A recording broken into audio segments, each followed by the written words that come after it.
guests that are going to perform this morning for you. The pianist is named Jo Jung, and she is from China.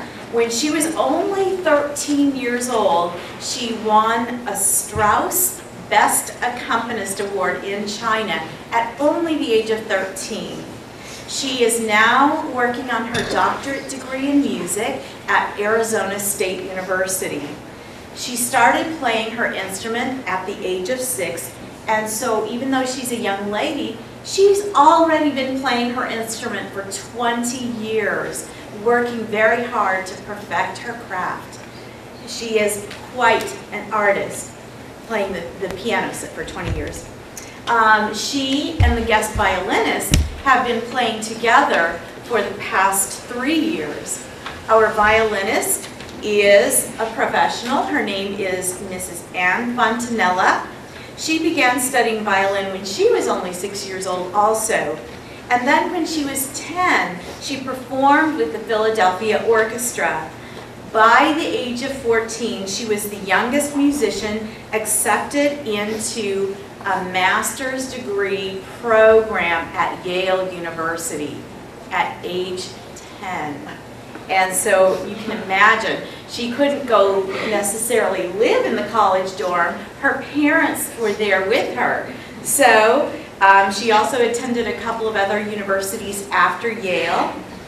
When she was a teenager, she performed at the Kurt Weill Recital Hall, which is at Carnegie Hall in New York City. Then she began to flourish as a composer as well, writing her own music compositions. She studied compositions with professors at Peabody Conservatory, which is at Johns Hopkins University in Baltimore, Maryland, and at Westchester University in Pennsylvania. She won an award for the Morton Gould, who is a famous composer also, Young Composers Competition in 2001 and 2002. Her performances and her compositions have led to several major prestigious awards. Her first CD that she made is called Bach, Schubert, and Bruch, and it was released in 2005. Has anybody heard of those three names, Bach? Raise your hand if you've heard of Bach. Johann Sebastian Bach is a composer, and then Schubert is Franz Schubert, another composer, and then Max Bruch, another composer. So she made a CD of their music in 2005. Please join me in welcoming our guests, Mrs. Ann Fontanella and Ms. Jo Jung.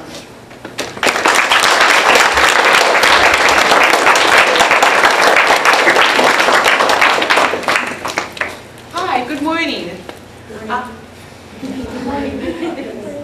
So, we prepared a few pieces from the program that we're going to play this evening, to play for you here this morning. Most of them are dance pieces.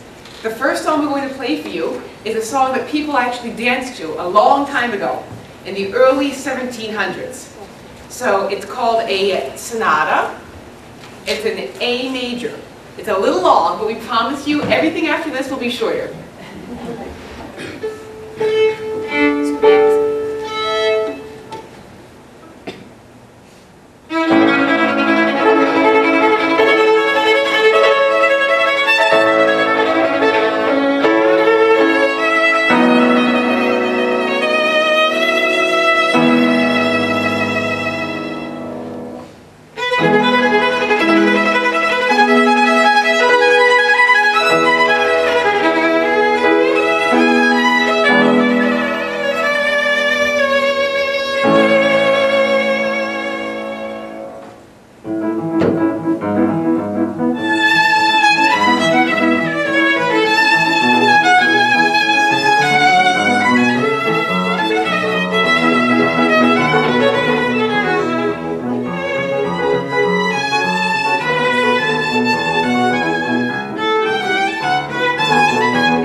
any questions about anything? Yeah, go for it. Were you using your mouth to play those? No, I wasn't. It's all from the bow and from the strings. Was I moving my mouth while I was playing? 'Cause if I was, you can tell me. I was? I'm going to start watching myself in the mirror. I shouldn't be doing that. Anybody else? Okay, go ahead. Is it hard to do that? Like how? That one, reasonably so. But it's a little bit more interesting. Wait for the end. Anybody else? Yeah. Because I wear, you know how I'm wearing makeup? It gets all over the violin. It makes a big mess. Anybody else? I'm just curious, how many hours a day are you practicing? Nowadays, maybe 2 or so, not as much. When you were younger, 6 maybe their age? I would say 2 or 3 hours a day. So I was a little bit fanatical. So, Well, it paid off. thank you. Anybody else? All right, then we'll move on. The next song is another dance, but from much later in time. It's from the late 1800s. It's an Italian folk dance. Now, it's called an introduction and Tarantella. I'm going to tell you what that means. The introduction is slow. It's very pretty. The Tarantella is literally a tarantula dance. So, what this means is that Italians actually thought, a long time ago, that if you were bitten by a tarantula, if you danced this dance, which is very fast, and if you danced it as fast as you could, and if you could dance it fast enough, you wouldn't die. Yeah, go figure. I don't know if it's true, but I do know that sometimes when I'm playing it, I feel like I am going to die. So this is the introduction and Tarantella.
Questions, comments about that one?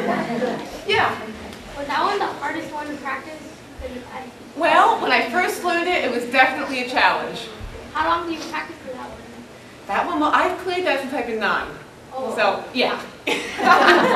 After a while, it just sort of feels like you're playing in your sleep. But when I first played that one, actually, I learned it on a dare.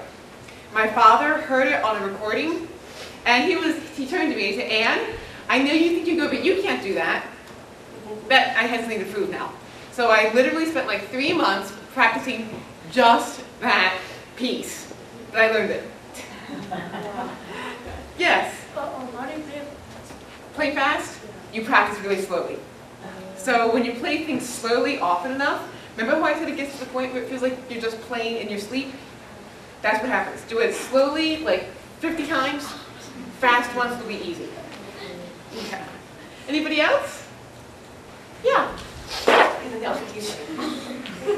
Yeah, go ahead. Has the string stopped when you were playing? Yes, it actually did my last concert. Right before I went out, like half an hour. I had just enough time to fix the string and get out there. It happens, and you have to just sort of go with it. It was pretty scary. Yes? What year did you play that thing that you did now? That one, what year did I start playing it? No, like that, yeah, the playing, the violin. Oh, when I started learning that piece, that would have been 14 years ago, so 1999, I guess, was when I started it. Is that what you're asking me? Like, what year did you start playing the violin? Oh, when I started playing violin. I was, yes, nearly 6. So, yeah. 19? A long time, yes. You got me just doing housework. Yes. Why you play with your eyes closed? Because if I watch, I might make myself scared. Yes. Is the violin like a little guitar? That's actually a very interesting question. Did you know that the violin a long time ago actually was a guitar? Whoa. Yeah. The violin evolved out of a guitar called a lute. So in the 1400s, they thought, hey, you know what? It would be pretty cool if we used a bow. That's what this is, a bow. And this is hair across the strings, to actually bow a guitar. There is still a guitar in existence today called a mandolin that uses the exact same strings as the violin. Everything that you play on violin, you can play on mandolin too. It's actually very true. Good question. And go ahead. Does the bow also pop also? Hairs here? Oh yes they do. And when you're performing, one thing you have to be very scared of is if one of the little hairs on here breaks, it can actually fly underneath of your left-hand fingers. And what do you think happens to your bow when that happens? You pull it. Yes, you draw a bow and it goes woof. And do another sound. You get? Yeah. Bad. Yeah. Go ahead. What is the hair? It's Yeah, like what is horsehair. Some poor horse lost his tail to give me this bow. Yeah. Good. Anybody around here? Yeah. What are the strings made of? These ones? The inside is made of sheep's gut, like their guts. Sorry, there's no pretty way to say it. And the outside is wrapped in aluminum. And then the E string, though, that's just steel, so that's a little less gross. Oh, what is Yeah. what's the brown part made of? The And the black part. this here? No, the brown parts. And What, Just the black. violin A itself? violin? Yeah. Wood, maple and spruce. And the black. This? Yeah. Ebony. And the other one? Ebony. All wood. Let's see. Yeah. How can you play it? That's why I like the guitar. Oh, playing electric guitar and violin are two different things. You know, I actually tried playing electric violin once. It did not work for me. I didn't sound good at all. It was just, they're very different when you play, but it's pretty cool. Anybody else? How old is your violin? How long? How old? Oh, how old? It made in 1949, so it's not that old. I have an older violin from 1691, but it needs some repair work done. So when it is fixed, it will be back in commission. Anybody else? All right, then we'll keep going. The next song is by the same composer. This is, however, a Spanish dance, a malagueña. So it's a bit slower, it's very pretty. We hope that you like it.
can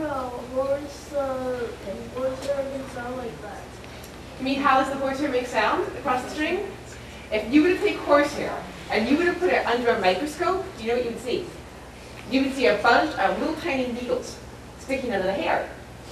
So it's actually plucking the string many, many, many times every time I draw the bow. And then what you do is you put something called rosin on the horsehair, and that makes the little needles stick. So the more rosin, the louder you are. Does that answer your question? Okay, good. Anybody else? Yeah. You know, it's a funny thing. People ask me this a lot. It makes me feel comfortable. I mean, think about it. You're playing this music, and it has so many wonderful feelings, and so much rhythm, and so much beat. How can you not almost want to dance when you start playing? I don't know. I just can't stand still. Yes? What are those holes by the violin?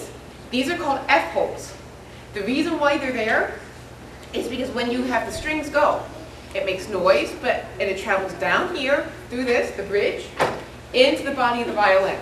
And it bounces around in here. But if there was no hole in the violin, what would happen to the sound? It would stay stuck inside the violin. So it has to have holes in here for it to be able to escape and get loose so that it can make noise and fill up a room. So that's why they're there. Yeah. Yes? How does the strings make sound? The strings make sound, they vibrate. Watch. See that? These make sound because they're plucking the string really, really fast. Oh. And then the more rosin, the stickier you make it, the more noise it's going to make. Yes? On that one, the hand movements, I saw how fast they're going. But it's like how you're playing it, the hand movements going up and down, it's like hard to do that. That's actually one of the harder ones that I just played. Can you guess why? Because a lot of it is in one bow. When you change bows a lot, you're going to see, when you shift, when you move your hand up and down, it doesn't have to be smooth all the time. But when it's in one bow, like that, all of the string crossings have to be smooth. Every time I move my hand, it has to be smooth. So when you play fast, Like in guitars, how sometimes you're moving your hand, it makes like a sound when you're playing it, it makes a weird sound when you're going down. I know what you're talking about. Yes, it's true. Because you're plucking, and the pluck carries sound through. That you still hear that pluck while you're sliding your hand down. I think that's why it happens anyway. I'm not a guitarist. And yeah. What makes you want to play the violin? I love the way music makes me feel. You know how sometimes when you listen to a really good song, a good song, it makes you feel a certain way. I feel like you feel it even more if you're the one playing it. So if I were to pick between playing it or listening to it on a recording, I just prefer picking up the violin and making it myself. And I can then say it however I want to say it, instead of whoever the person who recorded it wants to say it, if that makes sense. Yes? It's just like singing. And somebody's singing it and you like that song very much, you want to sing it. Yeah, exactly. And you're just singing it on a violin, and your violin's your voice. It's the same thing. Yeah, anybody else? Okay, now we have one more song for you guys. It was written in about 1830 by a man, a Belgian man, called Henri Vieton. That's a funny name. But what he did, the reason why this song is special, he wrote it for his American tour. It was the first time he came to the US. And so he wrote it especially for this country. And when he played it, he said that he wished he never wrote it. Because after he played it, apparently whenever he played a concert in the US, he never got to play anything else. This is called, Souvenir d'Amour. I think you may recognize the tune when it comes in.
just so they can see appreciation. Can you explain that maybe to them? Sure. And especially that part where you were just, have demos at The way harmonics work is that there are things called natural harmonics, where the one finger sits by itself.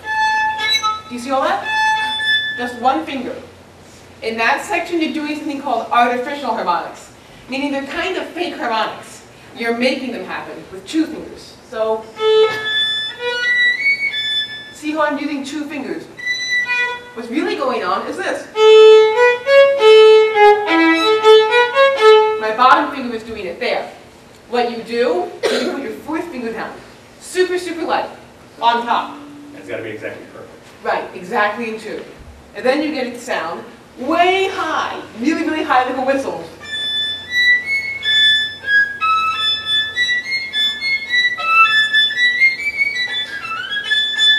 And that's how it happens. Yes? What's it called? When you're moving a lot, like when you're moving and playing at the same time, is it hard when you're moving? Because you're closing your eyes and you're thinking how to do it, but when you're moving a lot, there's sometimes you mess up. Like, Well, I mean, actually, I would say that when I don't move, I'm more likely to mess up. And I can only guess as to why that is. But I think that when I don't move, I don't let myself get into playing the music, if that makes sense. When you stand still, sometimes your brain starts thinking about what's going to happen if this goes wrong. What if my strings breaks? What if my violin goes out of tune? When you stay in the music, I actually find that if I stick with the music, stick with the beat, I actually almost feel like I'm dancing to it. Your mind doesn't wander. That's your worst enemy when you play. So although it seems like you would mess up more if you move around, I find I mess up less. If that makes sense. Yes? On the top strings, when you move your fingers with those things, does it hurt? The top E string? Yeah, will be like, Up here? yes. Not really. I mean, at first, I would say when you first begin, if you're playing all the way up here, it can feel very different. Over time, though, you build up calluses on your fingers. So your fingertips get very hard, and it doesn't hurt at all when you play. So yeah. Anybody else? Yeah. On my bow? That's a good question. I would say that that's really a question that comes up when you practice. When you perform, it's pretty much even. In fact, I don't really think about either hand much when I play. What I try to do when I'm performing is imagine just the song. Imagine I'm listening to a recording and just go. When you practice, you'll play the same thing, like 4, 5, 6 times in a row, and every time you play it, you're going to think about something different. So one time you're going to think about how, is my bow straight? Is it making a good sound? And is my left hand hitting the right notes? And is it in the right spot? So that's more a practice issue, I guess is really what it comes down to. Does that answer your question? Okay. I have a question. Would you please show them what vibrato means? Yes. Vibrato, when you play just a note on the violin, here's what it sounds like. Not very pretty, right? Right. So vibrato is when you wiggle your hand a bit, like this. And it goes like this. Which is a much warmer, prettier sound. So you just wiggle your hand around for that. And what's cool about vibrato is that when you vibrate, it actually makes you able to press down more into your bow and make more noise. Go figure. Anything else? Yeah. why did you choose to play the violin? Because my older sister played violin. And in my, I was one of 4 girls in the house. And I realized very quickly that if you played an instrument, it was a very easy way to get attention. Because when you've got 3 or 4 siblings, I don't know how many of you come from big families.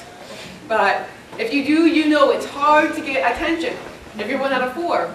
If you play violin, your mother has to take you to lessons all the time. Somebody has to sit with you and practice. It's okay for you to make lots of noise. And quite honestly, I got out of a few chores too, so it was all a win in that respect. And the better that I got at it, the more it fed on itself. Because then I would have concerts, and it just became really fun over time. So, yeah. Does that answer? Yeah. Did you ever want to play different instruments? I do play a couple of different instruments, but violin always stayed first with me primarily because I played it the best. I played viola a bit, well enough to actually play in some orchestras around where I live, but not quite as well as violin. I play some piano, but I wouldn't even play in front of John. I'm that bad. Is the violin your first instrument you ever played? first instrument I ever played, and probably the one that I do, and definitely the one I do the best, actually. Anybody else? Yes? What's the violin? Inside of it? That's actually a good question. There are things inside of it. Do we look? Is it a sound post? Can you see there? Yes. That sound And post. I see them working there. That's right, the maker. On the inside of every violin, there's a label telling you who made it, when it was made, and if it's a copy of another instrument, what that instrument was. So there's a label, and then you're going to see something called a sound post, literally a post on the inside of the violin that helps make the sound. And then if you look really closely on the other side of the violin, you see something called a bass bar, and that makes the low pitches sound nice. Anybody else? Boys and girls, all I want to say, on behalf of all of us, we are just so honored to have you here with us today. This is a treat that many of us have never either experienced or will get to experience. And so we'd like to say thank you for being here. It is truly our honor, and what an amazing talent you are. We thank you for sharing it with us here Well, thank today. you. Thank you very much for having me and being such a good audience. Boys and girls, can you help me get, they need to go to another campus, but can you help me give them a nice welcome, a nice farewell?